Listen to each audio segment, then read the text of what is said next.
السلام عليكم البنات، صحة صيامكم وربي يتقبل ان شاء الله. واش راكم؟ ان شاء الله كامل تكونوا بخير. اليوم حبيت نبارطاجي معاكم وصفه تاع رولي الدجاج مع البطاطا ولا الفريت متبله ومحمره، وصفه ولا اروع. هنا حبيباتي نبداو لا فيديو تاعنا بالصلاه والسلام على الحبيب مصطفى عليه افضل الصلاه والسلام. واكيد اذا عجبتكم لا فيديو تاعنا اليوم ما تنساوش تخلوا لي جيم وكومنتار وتشتركوا في القناه اللي ما دايرت لي اشتراك. اول حاجه نبداو بها هي البطاطا. شوفوا البنات، انا كنت قسبتها، ما حبيتش نديرها يعني نقليها نورمال، حبيت يعني نقطعها خشينه، نفورها قبل نص تفويره الخطره الاولى، ومن بعدها نتبلوها ونقلوها. دوك تشوفوا كيفاش خدمناها كامل. ليسونسيال ديري كميه تاع البطاطا على حسب عدد افراد تاع العائله، تقطعيها خشينات، تملحيها اكيد، ونحطوها التفور. من الاحسن ما تخلوهاش تفور 100%، يعني خلوها 90% تفور، تبقى لها شويه برك نكملوها من بعد. نروحوا هنايا نوجدوا الصوص. هنا عندنا حبه تاع بصل تكون صغيره، زدت لها زوج سنينات تاع الثوم، اكيد رابيتهم البنات مع البصل تاني رابيتها، نديروهم في المقله. درت معاهم هكا كمشه تاع الحمص، تحبوا ديروها بالزيتون، تحبوا ديروها بالشامبينيو، هذا كامل يبقى اختياري. توابل واش درت توابل الدجاج، درت زنجبيل، ودرت البنات فلفل كحل، ودرنا ثاني البنات راس الحانوت. درت هذو التوابل، كل واحد يدير التوابل اللي يحبهم اكيد.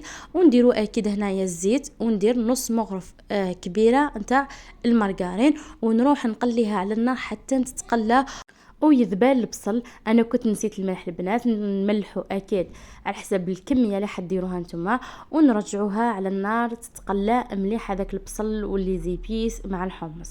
هنا هاي لكم بعد ما تقلات لي مليح واش نديروا، نجيو نمرقوها بحوالي كاس ولا كاس ونص تاع الماء يكون سخون، ونخلوها على النار حتى تتقلى، عفوا حتى يطيب مليح هذاك الحمص، ويعني تبقى لاصوص شويه برك، تكون لاصوص قليله وتكون ثقيله. بعد ما تبقى هذيك شويه لاصوص ندير لها بطاطا تاع كريم فريش ونخلوها على جهه. وعلى جهه هنا جبت صدر تاع الدجاج مرحي، كل واحد يدير الكميه اللي راح حابها. ضفت لها حبه تاع البيض واللي زيبيس، كل واحد يدير واش يحب. انا درت شويه ولا رشه تاع العكري الحلو على جال اللون، درت معاها رشه تاع الفلفل الكحل، درنا الكزبر ثاني المرحي، ودرت معاها توابل الدجاج اكيد، ودرت راس الحانوت، وكل واحد يدير واش راه حاب. وما نساوش اكيد الملح، نملحوا على حساب الكميه تاع الدجاج. نعجن هذوك لي زيبيس كامل مع الدجاج والبيض مليح مع بعضهم. ومن بعدها جبت هنا على جهه بابي الومنيوم، ونديروا فوقه بابي فيلم. البنات البابي الومنيوم ما ديروش ديريكتومون على الماكله، لازم ديروا معاه البابي فيلم، لانه يعني راه مضر البابي الومنيوم مع الماكله ديريكتومون. كيما شفتوا فرجت هكا زوج تاع بابي الومنيوم فوقهم بابي فيلم، لانه الكسكاس ما يرفدليش وحده هكا بوله تاع رولي تكون طويله، قسمتها على زوج يكونوا قصار. نفرش هذاك الدجاج كيما شفتوا، كل واحد واش يحب يحشيه، اللي يحب يحشيه بالفيون داشي، اللي يحب يحشيه بالبيض مغلي، هذا كامل يبقى اختياري. انا حشيتها بالفرomاج وروليت الرولي عادي البنات. ومن بعدها درتو يفور اكيد هكا، كنت ثقبته بالكردو وخليته يطيب، يشد لك 40 دقيقه حتى 45 دقيقه يطيب لك مليح، ومن بعدها نقلوه. دوك تشوفوا البنات كيفاش خدمته كامل. انا هاي لكم بعد ما روليتو، وكل واحد واش يحب يحشيه من الداخل. نرولي هكا، نزير عليه مليح ونغلق الطرف، ونثقبوه من الفوق هكا بشويه تاع الكيردو مارك هكا زوج ولا ثلاثه، ونكملوا بنفس الطريقه. نروح نديرو يفور ونرجعوا البطاطا بعد ما كانت فارت لي مليح البنات، يعني 90% هكا طابت لي. درتها في هذا البلا، حطيتها حتى تبرد مليح باش نروحوا نقلوها. بعد ما كانت بردت لي رحت قليتها في الزيت عادي، حمرتها مليح، انا نحبها هكا حمراء. هنا نروحوا نديروا لها التوابل، كل واحد واش يحب يدير لها. انا درت لها البنات توابل البطاطا، ودرت لها توابل الدجاج ثاني. نخلطها مليح هذيك البطاطا.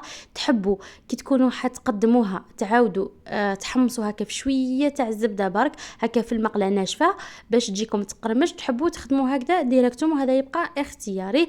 هنا ليكم بعد ما كانت نشفت لي لاصوص، درت لها واحده كريم فريش وخليتها تزيد تعاود تتقلى مده دقيقه ولا زوج. كان الدجاج ولا رولي الدجاج كان طاب ليه، خليته برد مليح، ومن بعدها حمرته في الزيت وشويه تاع الزبده. وهنايا هاي لكم كانت الطبق تاعنا تاع نهار اليوم واجد. حطيت الفريت على جهه، حطيت لاصوص هذيك جات بنينه عسل البنات. وهذاك الرولي البنات كنت قسمته وقدمته فوق هذيك لاصوص، ودرت فوقه ثاني شويه تاع لاصوص، وفي الاخير درت لها رشه تاع الحشاوش. وشوفوا لي الطبق تاع نهار اليوم كيفاش خرج.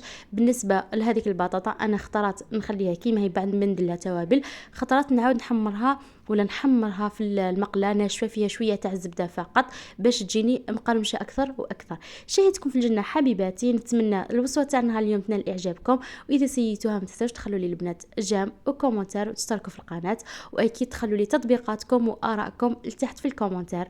وصحه فطوركم وشكرا.